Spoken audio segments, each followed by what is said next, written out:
So to start off Chapter 5, you'll notice here I'm not starting off with the traditional showing you of the slides, because I want to start this off by not looking up for Fred Savage or Fred Durst. Rather, I want to look up the Federal Reserve Economic Data Set, which we've named Fred.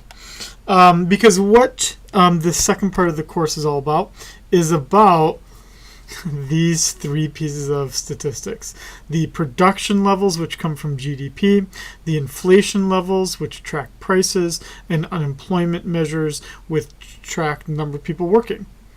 And the really cool thing about this website, besides the fact, yes, I'm kind of trying to sell you on looking at the site, it's absolutely free. It's from the government, basically, from the Federal Reserve.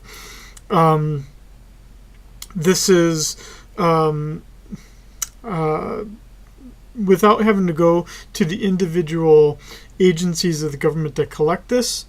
You've got a very quick way of seeing this is how much prices changed from a year ago. Prices increased by 1.1%. Looking at production levels, which are measured with GDP, that production levels in the economy as a whole have also changed by 1.1%, in this case from the first quarter of 2016. So that would mean from the first 3 months of the year. And that in terms of the number of people unemployed, that 4.9% of the people are unemployed. The whole point of these next two chapters is to more fully understand those three statistics. But you'll probably find it useful to look at this website, fred.stlouisfed.org. And now we can go to this here.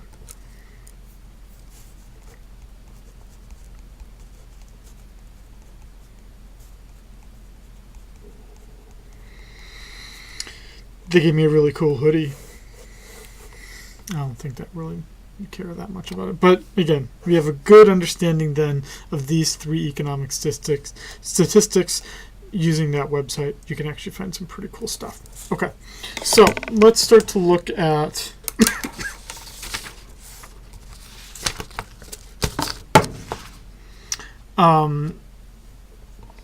what this all looks like here in terms of, for this chapter, what we're primarily focused on is one of the three statistics. In this case, we're going to be focused on production levels, and we're going to look at how the economy fluctuates over time.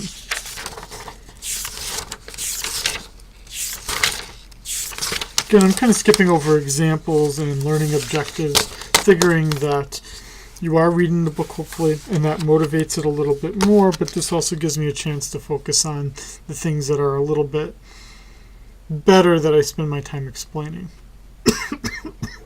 So, if we look at how the economy has grown, certainly over the past decade, this shouldn't be too surprising that in 2009 there was the global financial crisis, and in that case we saw production levels fall, and as production levels fall, fewer people are needed. And so in this grayed out region right here, which stands for the recession, you see that kind of thing going on. What you tend to see is that the economy actually moves in cycles. And the way that these cycles look is that if I graph out time here,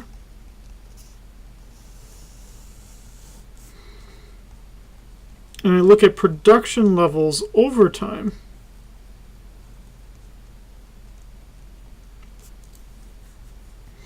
we see this oscillation pattern where it reaches a peak or a top point, falls as low as a trough, has a period of contraction, and has a period of expansion. Those then become the four phases of the business cycle, that every business cycle goes in this level: peak, contraction, trough, expansion. And then we measure how long a business cycle lasts by measuring it from peak to peak. The organization that keeps track of this is called the National Bureau of Economic Research, or NBER.org. And they actually have in the United States, they're the official body that determines where we are in the business cycle at any point, with their aptly named Business Cycle Dating Committee.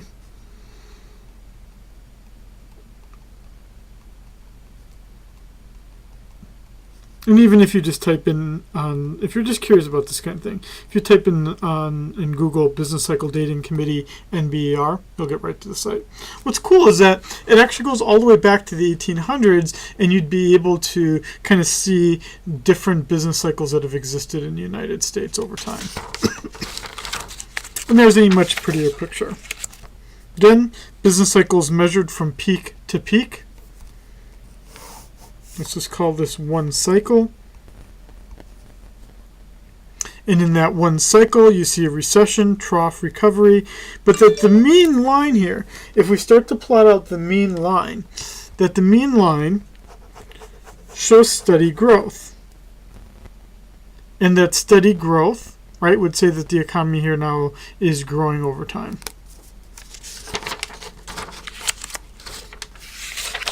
What does it mean to be at a peak? Peak means that we are operating at capacity. If you want to think back to chapter 2, it means that we're operating on our PPF. Remember that old gem? If we're on the PPF, we're operating at capacity. How would we understand a downturn or a recession? A downturn or a recession would mean that we are then somewhere below it, our capacity.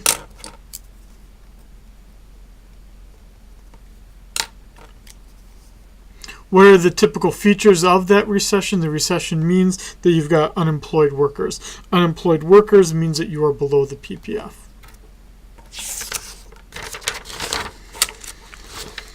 Now, there's a situation where sometimes when the economy does start to recover, it's possible that you might not get more workers working, and that would be called our jobless recovery. And in the case of our jobless recovery, right, you're not going to get that spending from newly employed workers. That's the problem. Jobless recoveries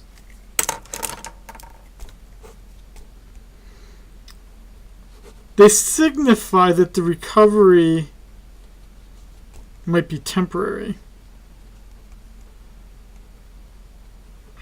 And that's, of course, worrisome to economists. And it's probably little noted, but yes, there is this tendency as well to have a double dip recession.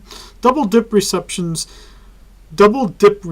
occur when there's a recession originally, and then you have a recovery, and then typically what happens is that policymakers then start to scale back things, scale back the way that they support the economy, and as soon as that happens, the economy enters another recession. Although it wasn't technically in a recession, if you're curious about this kind of thing, look at the data from 2009 and then look at the data again in 2011. In 2011 in the United States, the economy actually had a brief period of time where it didn't perform well. Same way with 1929 to 1930. And in 1933, that the Great Depression was actually 2 stages. And in the Great Depression, which is kind of a very severe recession is what a depression is, in that Great Depression, the worst part of the depression was actually the 1933 recession, which again is part of our double dip recession. Hey, look at that. There we go. NBER. They're again, nbr.org. I guess we can look at it here really quick here.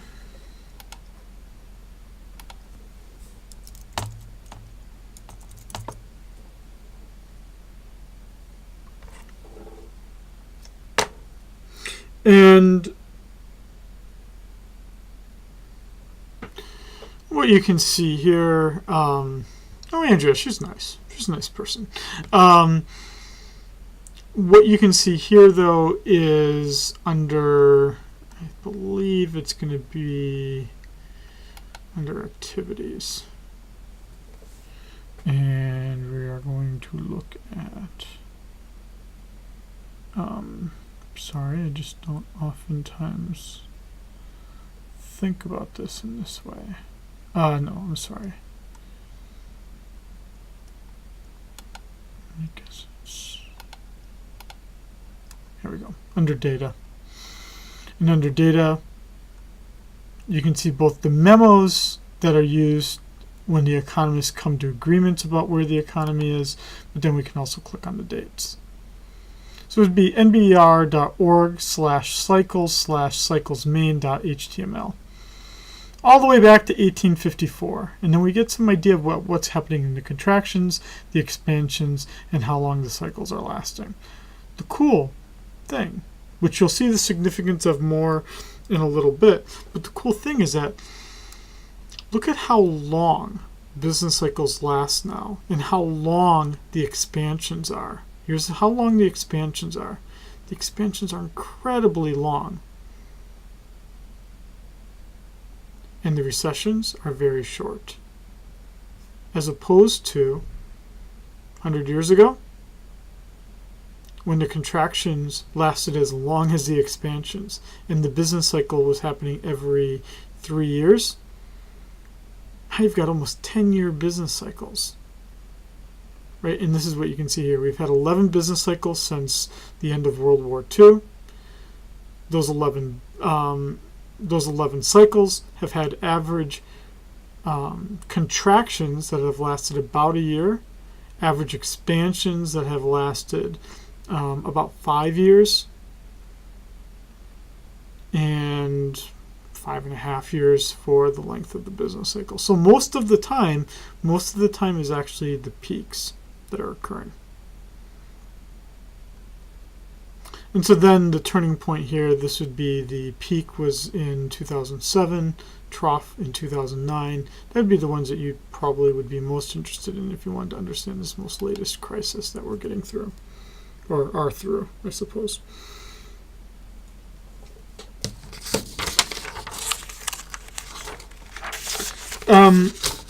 We could also look at national activity.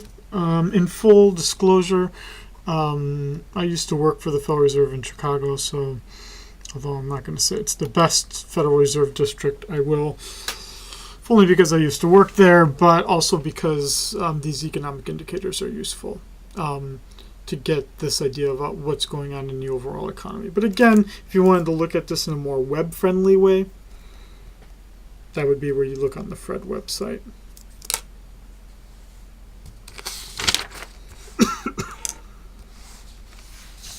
What the activity index, though, tells us, which is useful, is it gives us a single number that tells us how the economy is doing. And it can tend to indicate what's possibly going to happen in the short-term future based on what's happened thus far. And if we look at this number, well, let's look at it. This is a web interactive day today.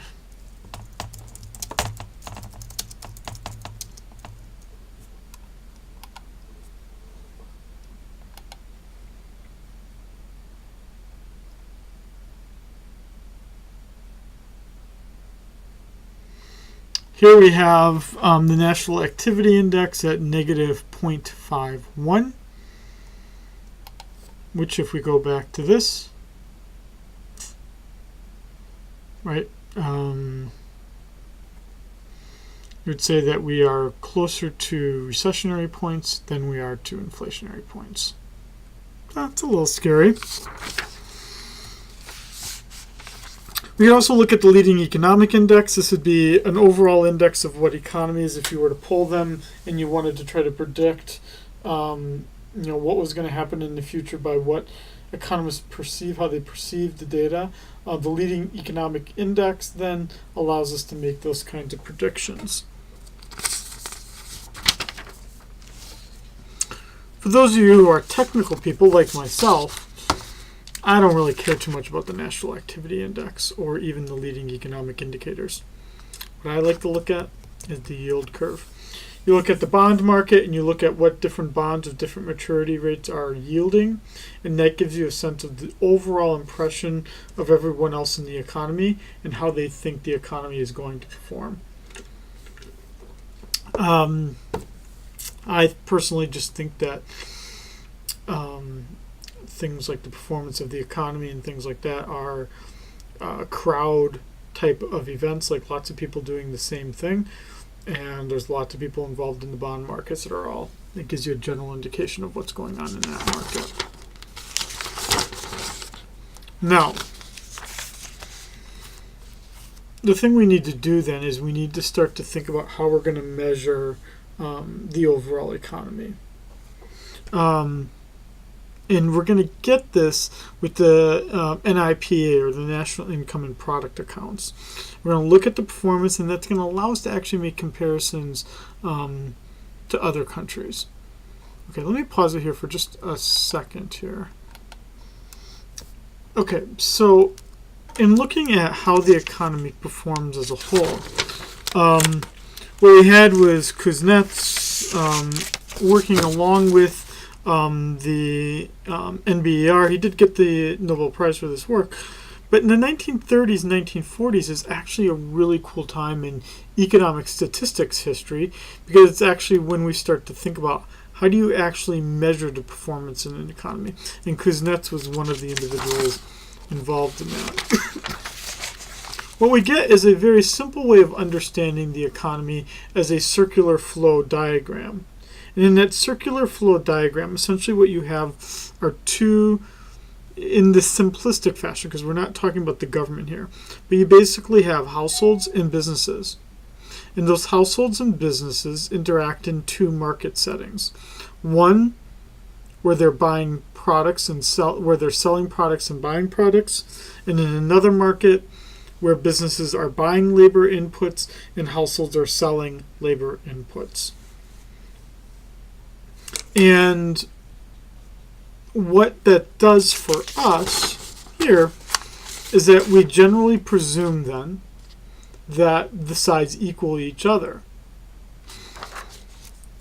or that the income levels have to match the spending levels, that there's no other way for where else would the money come from if not from this closed system. Again, we're not talking about the foreign sector. We're not talking about the government here. We're just talking about income would have to equal spending, because where else would the money come from?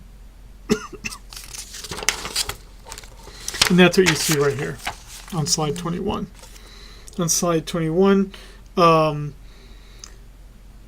what you're seeing here is this idea that within the marketplace, left side equals the right side, income equals spending. Everything has to come from somewhere. Again, this is not realistic, because we know that money comes from the foreign sector. We know that money is coming from the government. Okay, I'm going to pause it here again just to get some of the data ready here for this next part. So I wanted to show you this data that was right here, just so you had an idea of how the gross domestic product, which is how we're measuring production levels, how this has changed over time. So now this is looking from the earliest time that we started to collect the data, again under Kuznets, the post-World War II era. Even if we look at this over the past 5 years, again, we see brief points where there were small declines in the economy. And there you see the depth of the crisis. There you see the 2011 time period, and that was the fears of the double dip recession. See a very small decline right here in 2014. And then otherwise, you see rather steady yet somewhat slowing growth. You know, on some level, While we talk a great deal about the depths of that decline, look at that great point at which it expanded. The economy expanded in this time period. Okay, let's go back to this. So what do GDP levels do? GDP levels are looking at the final value of things. So here I'm talking about, and when I buy a car, for instance, it comes with tires. Well, I'm not going to count the price of those tires. I'm not going to count the gasoline that's included in the car when I buy it. Right, I should get a full tank of gas. It's a new car. I'm not going to count the value of those things in it. What I'm going to do here is I'm just going to count the value of the car itself. Because if I had counted those intermediate goods, I would be then doing double counting. As well, I'm looking at what's being done here in the United States within the property borders of this country. And I'm looking at the market value of those things. So I'm not looking at what the car is actually worth. What I'm looking at here is what does the market say it's worth? It might not actually be that worthwhile. In the expenditure approach, which we focus a great deal of our attention on, quite simply, the GDP looks like consumption plus investment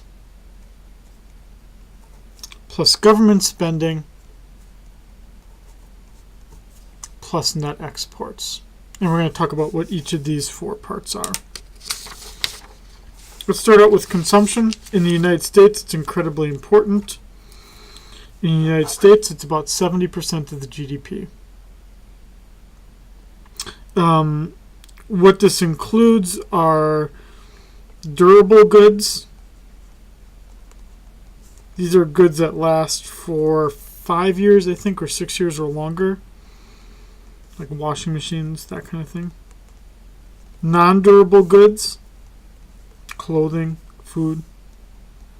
And then the biggest part of it is not actually our purchases of goods, but rather our purchases of services. And you are doing that right now by buying this class. That was an education service that you purchased. All these three parts combined, that's 7 of every $10 in our GDP. And again, how big is our GDP in the case of the United States? It's about $17 trillion a year. So it's a pretty big economy that we have here. Investment. Investment is not like stocks or bonds. That's not what we're talking about here when we're talking about investment. Rather, what we're talking about are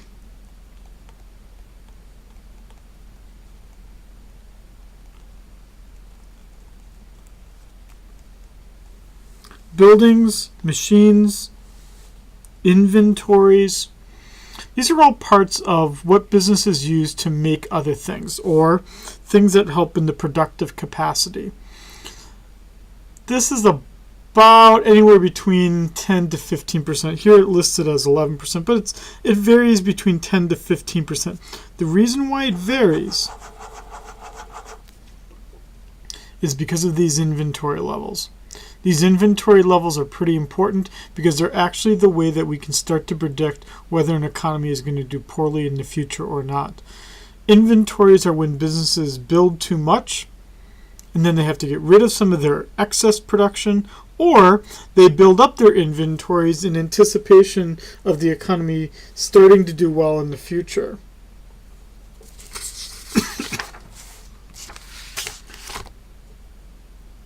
Then we have our government purchases. This is about adding it up for both the federal government as well as the state and local governments. And actually, state and local governments spend more than the federal government. But these are only for purchases. So this is not all government spending, because the government spends most of its money on paying people money for like Social Security, paying people money for like disability, paying people money to, people that need help, are in poverty. The government's not actually buying anything in those cases. They're transferring money from one group of individuals to another. Rather, what I want to talk about here is a government buying cement to build a road, a government buying food to hand out to people who don't have food. That's about 20% of the overall economy. And then our final part is net exports. Net exports, or NX, is equal to exports minus imports. Exports are what we sell to the rest of the world.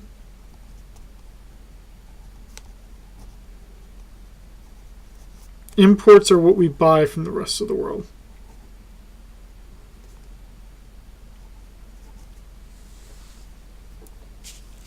In our case, our net exports are negative because we actually buy more from the rest of the world than we sell to the rest of the world.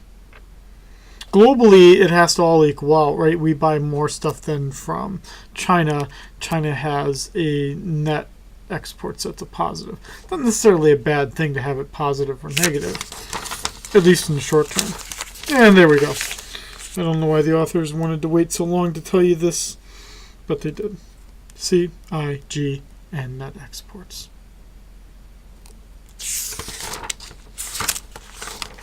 Now, we can calculate this another way. Instead of looking at this from the expenditure approach, we can look at this from the income approach. Because remember, we had those two sides in our circular flow model. One was the spending. That was our products market side of the framework. But we could also look at it from the income approach. That income approach would have how much we pay workers, how much we pay to those who own certain businesses, how much we pay to those who own certain capital goods and they rent them out to others, the profits that corporations earn, and the interest payments to those who have saved money.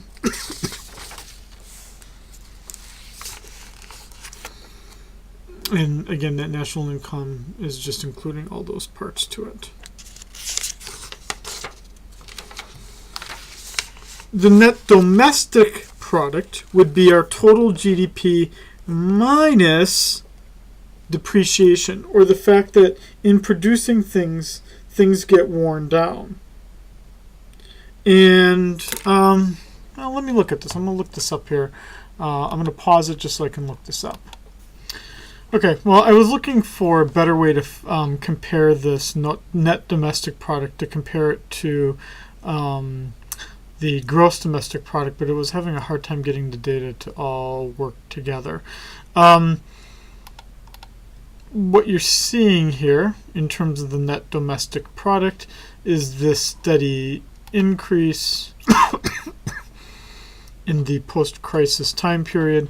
But essentially what we're doing here, the reason why this is less than the amount I told you before, that this is about, we have about a $17 trillion economy, is that we are subtracting then the extent to which capital gets used up.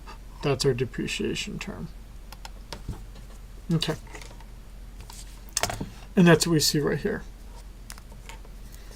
It's my gross domestic product minus the depreciation. If we look at other ways of measuring how much is going on in this economy, we could also look at it in terms of the personal income levels.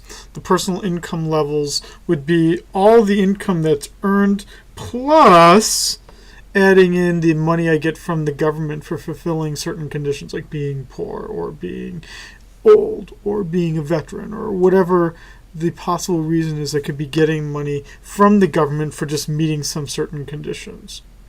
But then I also have to subtract the contributions I make for Social Security and maybe unemployment insurance. I think unemployment insurance would be part of this. But basically, there would be a series of government insurance programs where I would need to subtract out those contributions. And then when we look at it in a slightly different way of that personal income I earn, then what can I do with it? Well, there's three things I can do with it. Well, there's one thing I have to do with it, which would be that I have to pay my taxes. But then after I pay my taxes, I have two things I can do. I can either spend my money or save it. The fact that on this level, this is what makes up the disposable personal income. It's It's my total personal income minus the taxes. It's what I have at my disposal to do what I want with it.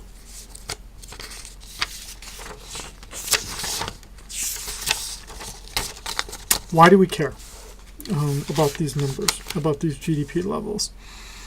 The reason why we care in general is because it gives us a quick shorthand way of thinking about how the economy is doing as a whole. And we do that by looking at the GDP per capita. It gives us a way then to draw these comparisons. And in the case of the United States here, let's just look at what the levels are here.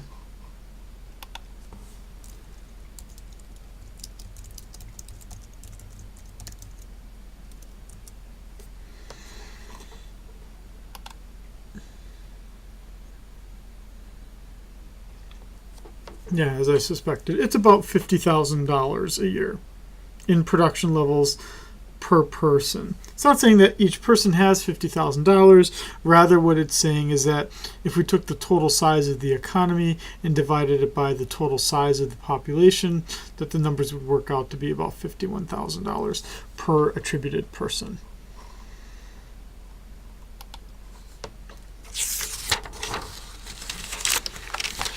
Now, what does that mean for us in terms of our standard of living? It's useful, but it's not useful because we're not going to be subtracting out from that $51,000, not harming out, subtracting out the environmental benefits, the bad things that we might be doing in the economy, right?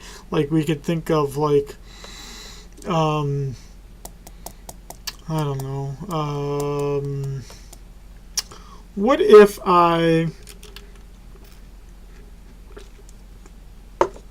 what if I started a business that polluted a lot? Oil changing. But the way that I saved money as the business owner is that I just dumped the oil into the ocean. But I'm a legitimate business, so that's going to be part of my national income, but I'm obviously harming the environment with the kind of business that I'm running. We could also think of harmful effects of economic activity. I don't know. We could find something that I do that is socially less acceptable but still legal. So maybe I start a I need something that's at least I could do something controversial, right? Like I could start like a here in Hawaii, right? I could start like a marijuana dispensary, right? For medicinal purposes it would be legal, right? But we could certainly say that it has the potential to have a harmful effect on the economy. I'm not trying to get into this debate. I'm not trying to get into this debate. I personally do not care. But right, we're saying that GDP per capita, GDP levels themselves do not take into account these kinds of things. Interestingly enough, if anything, the legalization of it, at least in Hawaii, actually raises our GDP because we're making what was previously done illegally and not captured in GDP all of a sudden become legal and then captured in GDP. Again, I'm just skipping over issue slides just in the interest of time here. As I just said, the informal economy or the illegal part of the economy are not part of the GDP. I buy a lot of things on eBay. The only things that are part of GDP when something is on eBay is the shipping and the commission charges that are paid to eBay. The used good itself, though, that would have been counted in some other year. The transactions that are illegal, right, that's not going to be part of GDP.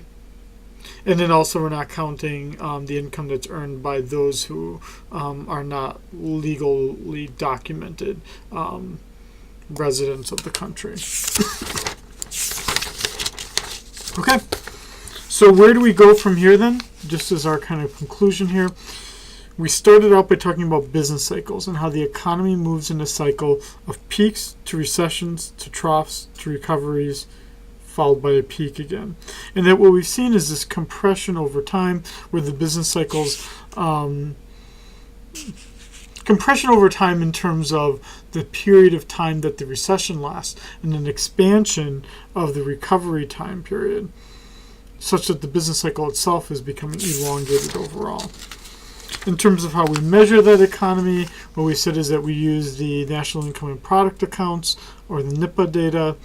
We can look at that quite quickly by looking at the Federal Reserve website.